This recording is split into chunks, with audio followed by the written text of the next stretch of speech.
gentlemen, would you please kindly rise whilst I escort His Excellency Sheikh Sallam, together with Mr. President Bush, from the top table, accompanied by your distinguished guests.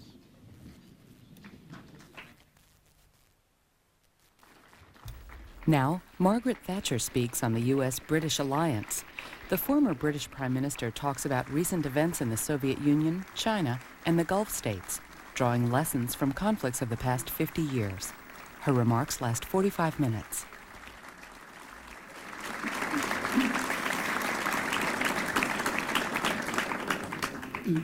Sheikh Salem, Your Excellencies, Lady Olga, and all other friends here today. I have been given a title, Old Friends, New Challenges. I'm going to take a rather wider canvas than just Britain, Kuwait, and the United States, because I think that the title warrants it. And before I plunge into my main message, because I'm very conscious of what has happened this century will set both the opportunities and problems for the next, may I do just a little scene setting. The legacies of this century, which are relevant. The first, which makes a difference both to military and to civil life, the colossal scientific advance we have witnessed. On the beginning of the century, when there was no such thing as an aeroplane and the atom was the smallest indivisible unit of matter, to the highly sophisticated scientific world that we know now. The point which I wish to make is it gives us great advances of science available to us for defense. But one must remember that science itself is neutral. The weapons that are available to us are just as available to a potential enemy. And therefore, we have very difficult problems because we have much more power in ruthless hands. And in the age of ballistic missiles, the battlefield has ceased to have a limit. That is the first fact we must take into account in the background. The second is that this century has seen the breakup of all empires. Some from the end of the First World War, when we had the breakup of the German Empire, the Austro-Hungarian Empire, and the Turkish Empire. What was to be done with them? Some were obvious nation-states, others, which came under Germany or the Austro-Hungarian Empire or under the Turkish Empire, the map drawers, the diplomatic map drawers got ready with their pens and drew some artificial states, some of which have been the cause of our problems.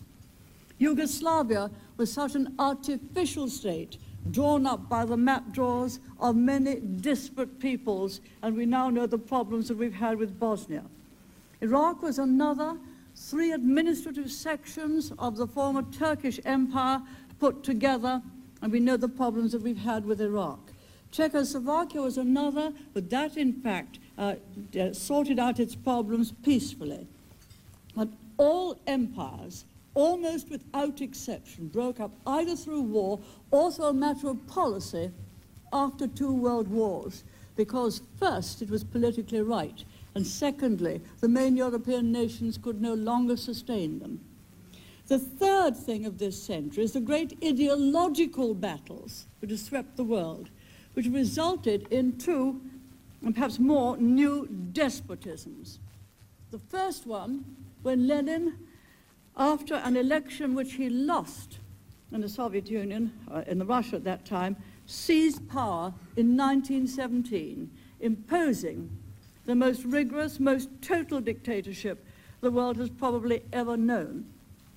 That dictatorship and its basis, its economic basis, had a trial, the longest experiment, of 73 years, when it and everything it stood for collapsed. And since then, we have had the new problems of how that country will come from tyranny to liberty and justice. China has been, I think, a tyranny for almost all her life. became from when Mao took over, 1948, became a communist tyranny, and Russia and China are taking slightly different ways out of their former communist state. The one under Mr. Gorbachev taking initially the political way out, political and personal liberty way out, hoping that would come to the economic method, and China trying to keep hold of the political and personal liberty under rigid control, and under Deng Xiaoping taking the way out of economic liberty. This has been a century when we have lost many, many people, both in war and through despotic countries. If I give you the figures, because they have been sorted out under the University of Hawaii, this century we've lost 36 million troops in battle. We have lost 119 million through tyrannical regimes, murder and massacre, of which 95 million have been murdered or massacred by communist regimes. Such has been this century. The result is we have a world of nation-states speckled with minorities, some of which are causing new problems. The only empires flying in the face of the breakup of empire is the attempted coming together of the European Union, which of course is flying in the face of history. The other one, of course, is China, who took over Tibet in 1951 and wishes to make certain that she has control over some of her other territories. Hong Kong has to revert to China because of the lease of land, which ends in 1997. And there's now trouble between China and Taiwan. Now, that is the background. It is a remarkable background. It will give us both the opportunities and the problems of the coming century. Now, may I come to the first heading, old friends. Of course I start with Kuwait. And may I say this, we never forget the 600 who were seized by Iraq, some prisoners of war, some civilians, and whose whereabouts are unknown. And we don't forget the terrible burden on their families, some of whom we've seen today. It is a cardinal principle of war that both sides respect the prisoners of war of the other side and any hostages that have been taken. They respect them, and therefore they return them at the end of hostilities. That is a cardinal principle of civilized societies. I'm afraid it has not been honored, but we must never forget their plight and never cease to make vigorous inquiries on their behalf. Arising from that, I would say this. The proposed sale of $2 billion of Iraqi oil for food and medicine under the resolution of the Security Council 986 should not go ahead until the matter of the missing prisoners of war and other people is satisfactorily resolved.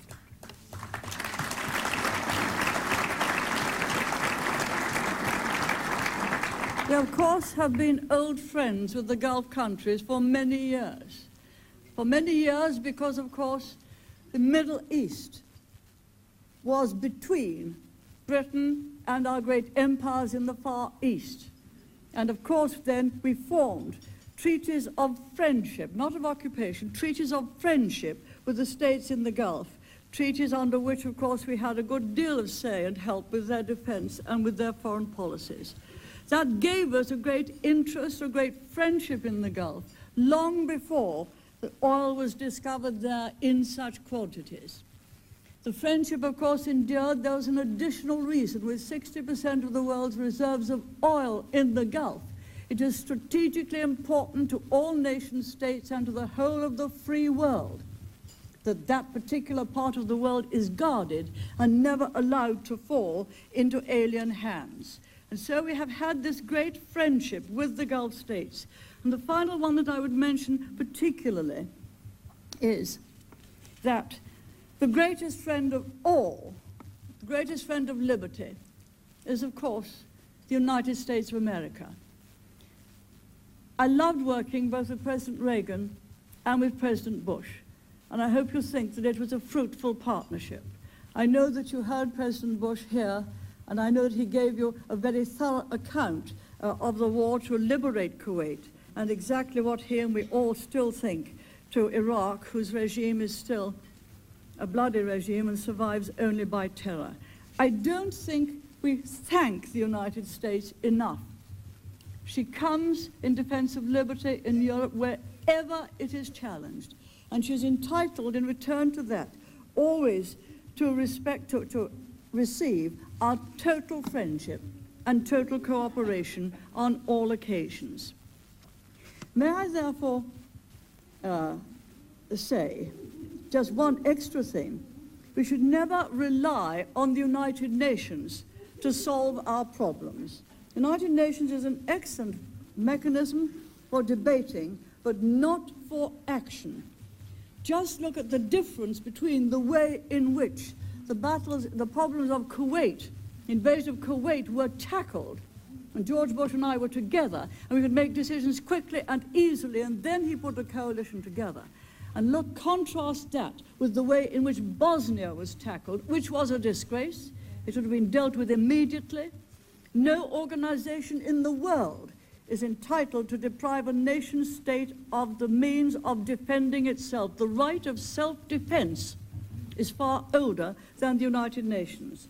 And because that was tended to be dealt with under the United Nations and other aegises, it was not, in fact, dealt with as quickly as it should, with consequent great suffering. Now, can I turn then to the new challenges and the new dangers which arise from this position? Iraq is always a danger and will be so long as there is a despot in charge, and we must always be ready. Let me go to other new challenges. Perhaps the two greatest are those which come from the great changes, the collapse of communism in Russia, and also the partial change in China. I think at the end of the Cold War, we were a little bit too euphoric about the speed and ease with which a nation that's been under despotism could come from tyranny to liberty. We should have known that when there has been virtually no initiative, when there's no managerial skill, when there's a good deal of difficulty with the finances and with the value of the currency, we should have known that the two things you must always have if you're to make that transition successfully are first a stable currency, which we could have done with a currency board, which has been done before. But second, and the single most important thing in liberty, after the liberty itself, is a rule of law. Not the diktat of the Communist Party, but a rule of law based on justice, equity, and fairness with independent judges. Order is either kept by a just rule of law, if not, it is kept by force. Now, the old communist countries do not have a rule of law based on fairness and equity. Sometimes they don't quite understand what equity is if you're lecturing to them. And that is the greatest lack. What happens when you get that is order is kept by the mafia and by gangs, and that is no order. It is sheer naked force. And we perhaps should have known and taken far more trouble, both America and ourselves, to train in what is really a rule of law, to train in what is really independent judges who give their decisions fairly, and everyone knows they are fair. Now you have the people naturally must have order. Always they want order, and if they don't get it by a law-enforced order, they tend to go back and vote for a new kind of authoritarianism. You neither, if you want to invest in a country, can you get your contracts upheld unless you have a rule of law. And so the investment is going in now very slowly into Russia when she needs a good deal more. China is in a slightly different position because Deng Xiaoping gave the economic liberty, although they still haven't a rule of law. A contract can be signed in Hong Kong, and legally it could be enforced, but of course in practical terms it could not be enforced in China. That is our greatest lack, and it now gives us our greatest problems, both in Russia and the other Soviet states, and also in China, we have leadership, possible leadership changes, possible leadership continuation in Russia. Associated with those leadership changes or possibility of change, you've got not only a change of personality, you've got a variation in policy. As some of the people in the Soviet Union, as they want order, and they are thinking that they had perhaps more order under an old regime. And you've got two distinct policies developing, one of which is much more planned and controlled than the one at present. You have a similar thing in China, where, of course, Deng Xiaoping's regime in bringing the new prosperity to the Chinese people by their own efforts. You have the present communist leadership unwilling to have as much liberty, and again possibly trying to put a more authoritarian regime on. So we have, in fact, those two problems there, because when people want order, they might vote for an authoritarian order. Already, of course, there is a more assertive foreign policy in Russia. There's a good deal of a suggestion that we ought not to take in the Central European states either into NATO or into Europe. Nonsense, they ought to come in. They'll be much more secure if the Poland, the Hungary and the Czechoslovakia within both NATO and in Europe. It is not for other people to try to tell us what to do. It's for us, we, the countries who have kept and perpetuated liberty, to do the very best thing for them so that they too shall feel secure.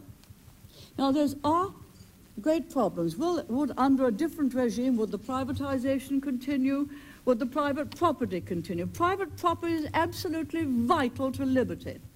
Fortunately, in many states in Russia, they have in fact sold off the land and the people are growing their own. But this is the problem we have at the moment. The euphoria has gone, the realism has come, but we haven't taken all the steps that are necessary to help, because you can't force them onto people. You can only offer your help if you are to have a truly free society.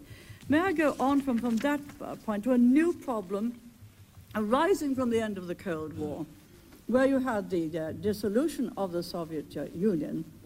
What you've got now is a question of proliferation of nuclear and possibly chemical weapons, a proliferation through a black market, sometimes through criminal gangs. Nuclear material is getting out, both of Russia, and nuclear-related material and equipment out of China, and of course nuclear material may be being sold directly from Korea. And the means of delivering it, the missile technology, is being openly sold.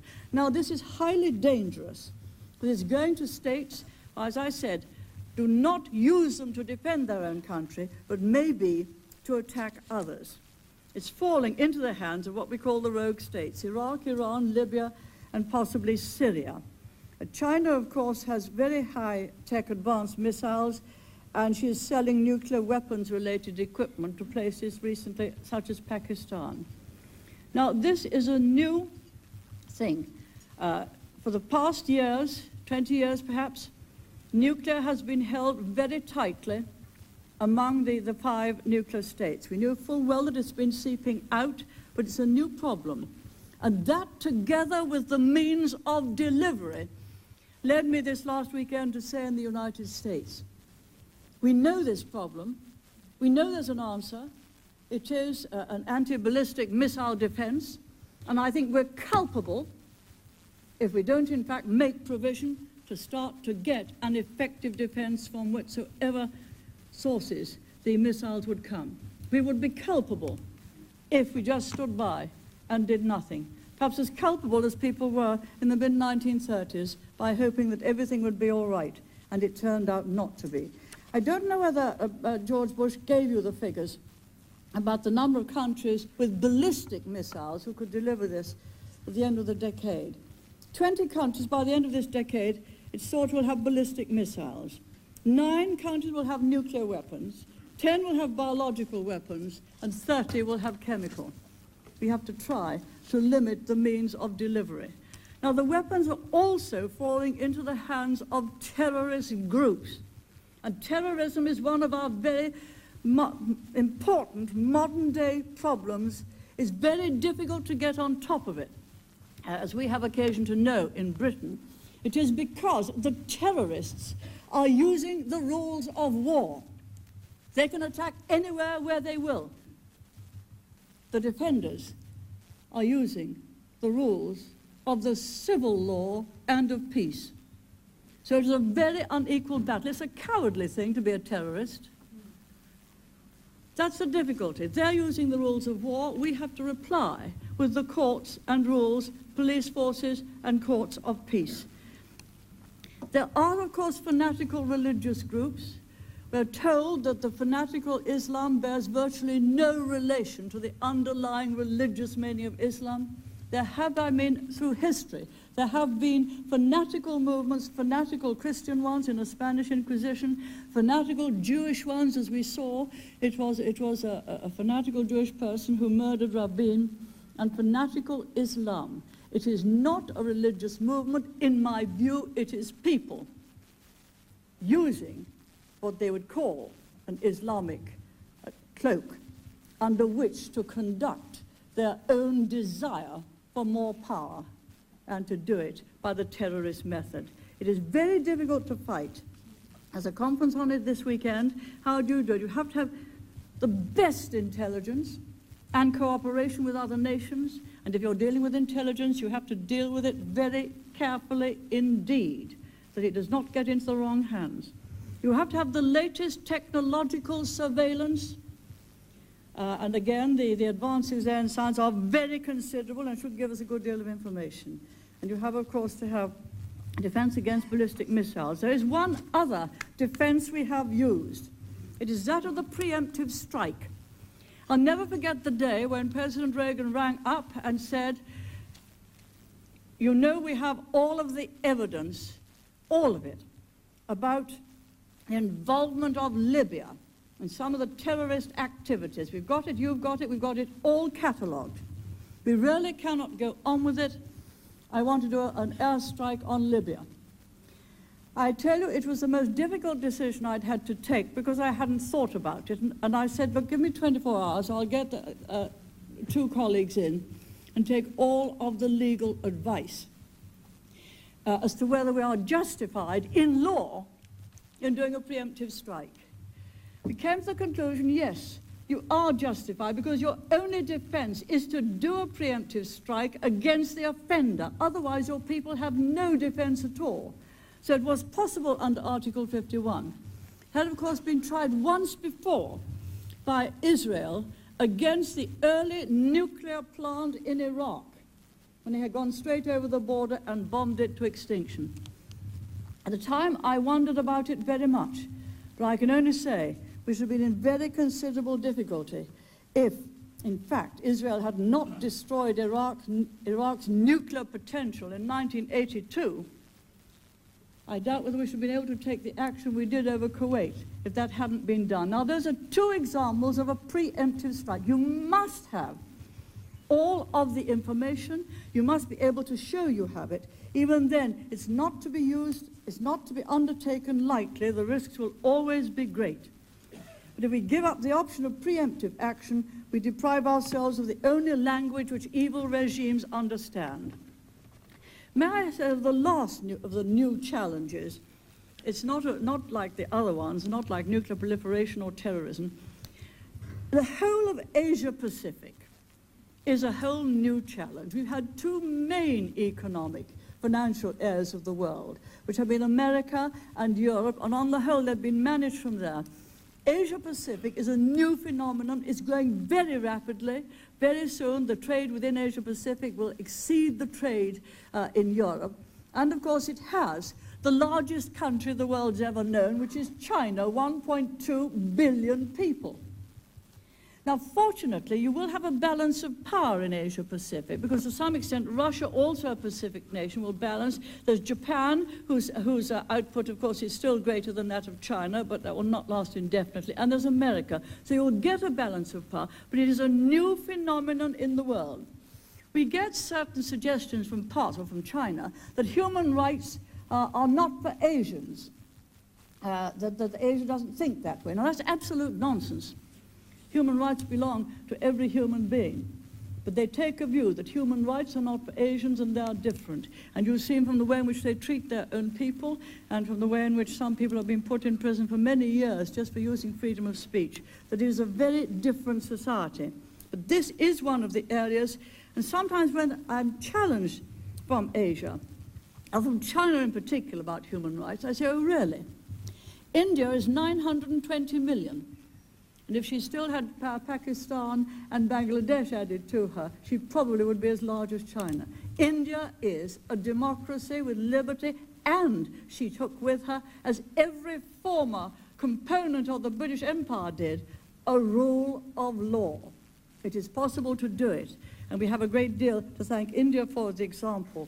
And we never forget, in this country, during the last war, the greatest volunteer army ever raised was raised in India. 2 million people, in fact, volunteered. Now, those are some of the new challenges. Can I just suggest that we learn the lessons of history? It was a Spanish philosopher, Ortega y Gasset, who said we are the first generation to unlearn history. By that he meant that we didn't see the relevance of past history to future situations, and we should learn it or we would repeat the mistakes. Now, what then are the lessons of history? First, there will always be conflict. It is part of the eternal battle between good and evil. There will always be those who are prepared to use force to obtain their objectives. Dictators will not suddenly become an extinct species. So, what do we learn? Never appease an aggressor. Never. Take the decision quickly to deal with it. As we did with Iraq, I'm afraid we failed to do in Bosnia, and they have suffered terribly. Second, that must mean you keep your defenses strong and technologically advanced. This is where we're so lucky to have America as our main ally.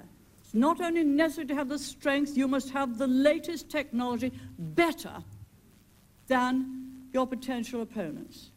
Can I just put this point to you? When people ask me about this, I said, just supposing Hitler had got the atomic weapon before the West did, the whole history of the world would have been different. It's necessary to have the forces, it's necessary to have the latest technologically advanced weapons so that we retain our capability to project our force around the world.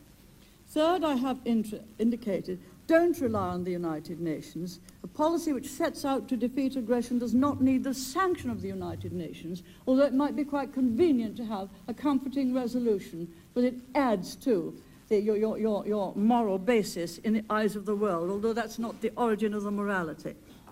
Just remember, whether it's in the United Nations or whether it's in the European Union, when you're dealing with these matters, when nations get together in an international organization, they don't reinforce one another's strengths, they reinforce one another's weaknesses. That's why when the European Union came to look at Bosnia, it got consensus. That was, it decided not to get involved. So in fact, it has to be nation states which must take the lead. And again, we have a cause to be very grateful to the way George Bush put together the coalitions of the willing. I would just add one thing to what I've said. Countries are cutting their defense expenditure too much. Our defense expenditures were planned immediately after the end of the Cold War. In the 5 years since, things have changed, and we've cut them a bit too much. And in this country, in the year 1986-87, it was 4.8% of GDP was spent on defense expenditure. By 1991, it was 1991-92, it was 4.2. It's now 3%, and it's planned to go down to 2.7%. I'm not particularly critical of Britain. We're spending more than other people. What I'm saying at the moment, looking at the dangers that we've got now, we need to step up our defense expenditure, which is the first duty of a government to defend its people. Well, my friends, I'm sure at this conference you've heard from many old friends, and together you've been looking towards the future. That future may not be as certain as we would like, but it is far from being bleak. Things are so much better all round than they were 10 years ago. We got new problems. We're infinitely better off, both in security and in standard of living. than we were 10 years ago. 5 years ago, the abiding image of Kuwait were the towering geysers of fire erupting from the desert. But like Phoenix, Kuwait has risen from the ashes, and she's built herself anew. Our friendship was also tested in those fires, and it proved firm. Let no one doubt that it will stay firm for the future. My friends, thank you.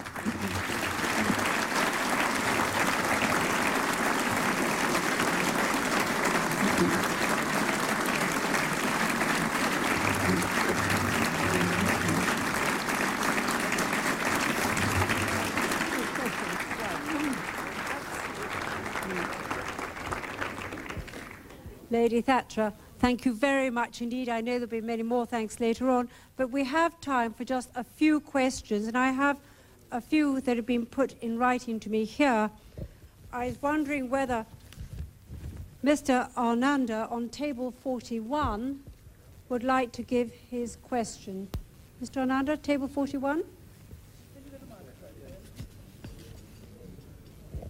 Has he got a microphone? Where is he? All right, I think I'm going to read out the question. I think it's... Is he there? Well, are you going to do your question? All right, I will. The question is, when the Iraqi generals surrendered, why were they not required to give up all their tanks, helicopters, etc., which were later used against their own people? These would have been no risk in enforcing this condition. Well, the answer is because that was the view of the people in charge at the time. The fact is that Saddam Hussein was repulsed and thrown back. It should have been made impossible for him ever to contemplate such an action again. In other words, there should have been a surrender, which there was not, including a surrender of the weapons and a defeat of Saddam Hussein, preferably a handing over of Saddam Hussein. I'm afraid there was not, and so he is still a danger and will continue to be so. The powers that be at the time, not only talking about this country, decided not to go on. We had discussed it, I'd always taken the view. It's not only a question of throwing the troops back, it's a question of saying they do not have the means to come in again at a later stage. And that's a very different viewpoint from the one at the time it was taken. There why it was taken, that means why we have to keep our defenses stronger now, because of the advance in the use of weapons and in the way in which they have been extended all over the world. Thank you. I have another question here. Why do you think Islamic radicalism is a threat to the West? What do you actually mean by Islamic radicals, which you mentioned in your speech in Fulton, Missouri last week? I rather dealt with that, I think, in my speech. It is people under the cloak of religion using a fanaticism which has virtually no basis in the religion itself and is using it for terrorist purposes, either to destabilize regimes they don't like or to further their own desire for power. It is a fanaticism which in fact is used for the sake of furthering the power, either those who use the terrorism under the cloak of the nation which is prepared to support them to do that. But it is fanaticism rather than Islamic. In the same way as the person who murdered Rabin was in fact a fanatic rather than Jewish. This question comes, and the question is if you could possibly say a little bit more about the Middle East peace proposals and also about the nuclear proliferation. I know you have touched upon this to a degree, but the questioner would like to wonder if you could please expand on that.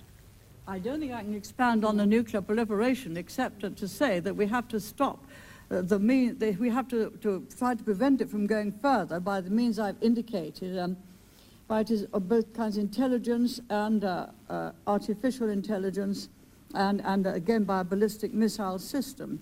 And we have to work together. Terrorism is the most difficult thing to tackle because, as I've said, they use they use warlike tactics against people who are a civilian population. What was the first part of the question? Middle East peace proposals. Middle Eastern peace Yes, proposals. yes. Well, they're going to find it very difficult. They must, I hope they will go on, but they're going to find it very difficult with the Hamas acting as they are now, because naturally the people of Israel have reacted very sharply indeed. I think also that the PLO would wish those proposals to go on, but they must do everything they can to see that any terrorist is not harbored either in Gaza or in the West Bank. And finally, Baroness Thatcher, this is a question with a bit of a twist, but I think you'll get the spirit of it. If you were stuck in a balloon with Saddam Hussein and Jacques Delors, which one would you throw out?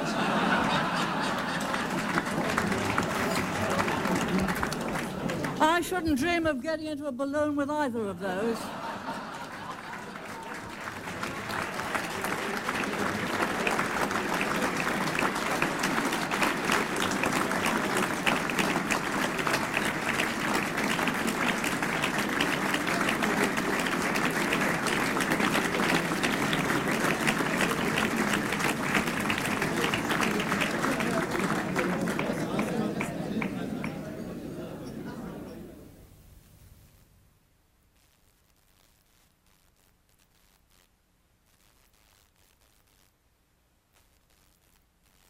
Baroness Thatcher, Your Excellencies, my lords, ladies and gentlemen, pray silence for His Excellency Sheikh Salam Al Sabah.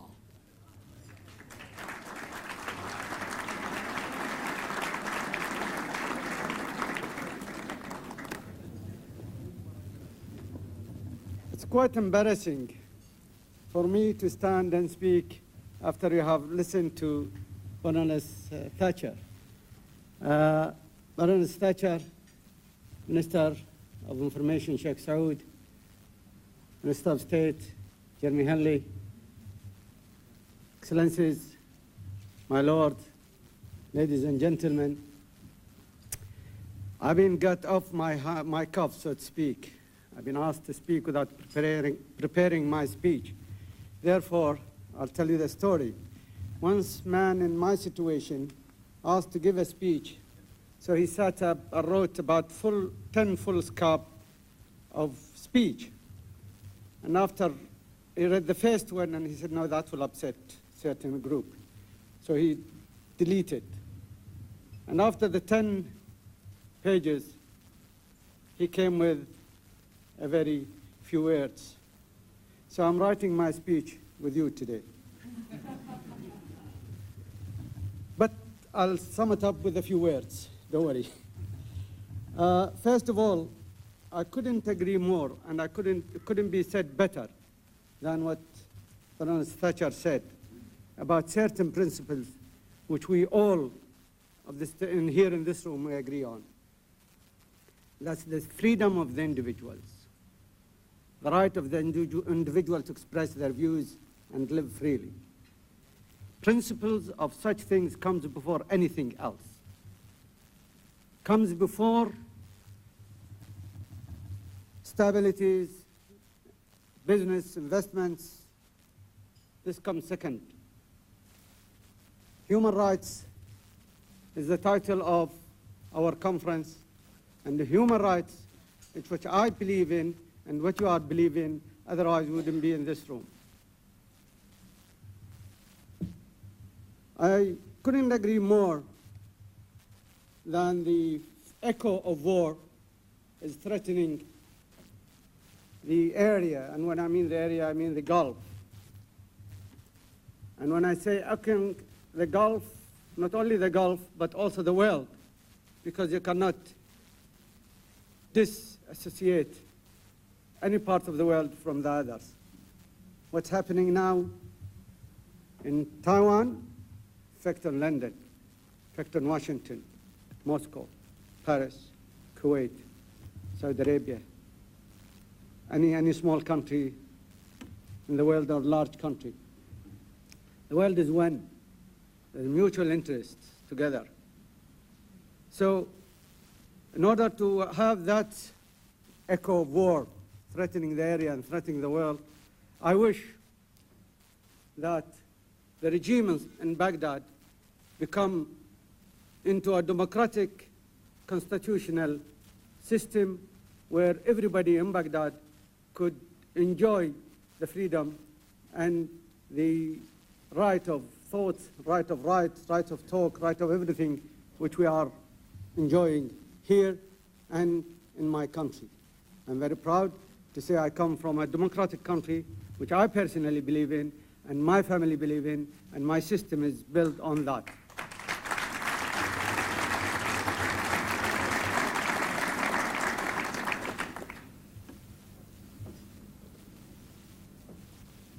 Coming here, I've been handled a wireless cable news came. And that's Baghdad reacting to your conference, to our conference here. I'll read the 4 lines.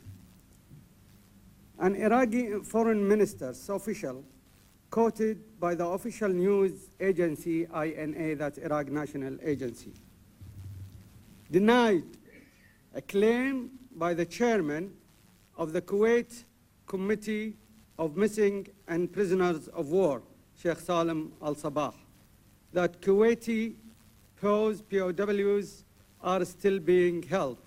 Iraq officially said, Iraq has set free all Kuwaitis and other prisoners of war and detainees, adding that they had number 11,000. This is unquote, finish the quoting.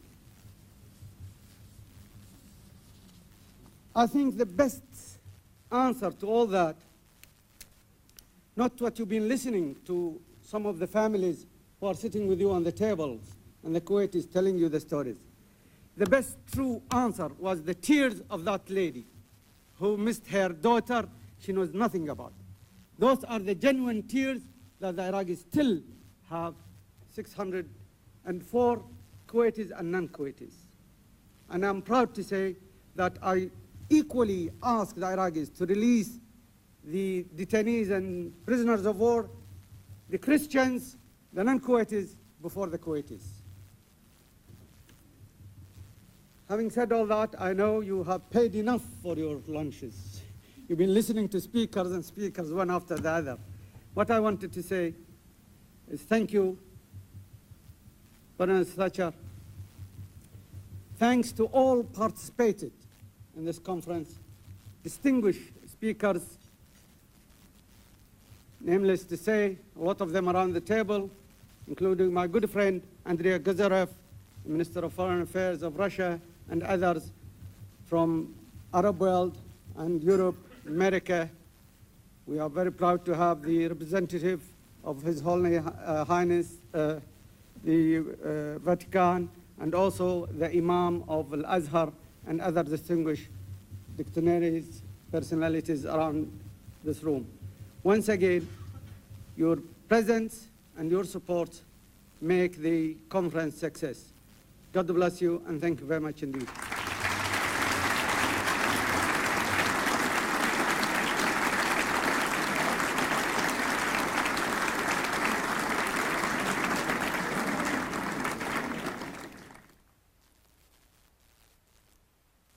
I'm sorry, again, being emotional and being affected by the tears of the lady, I forget a statement which I should not forget. And it's always the thing you sort of have it in hand, you always forget it.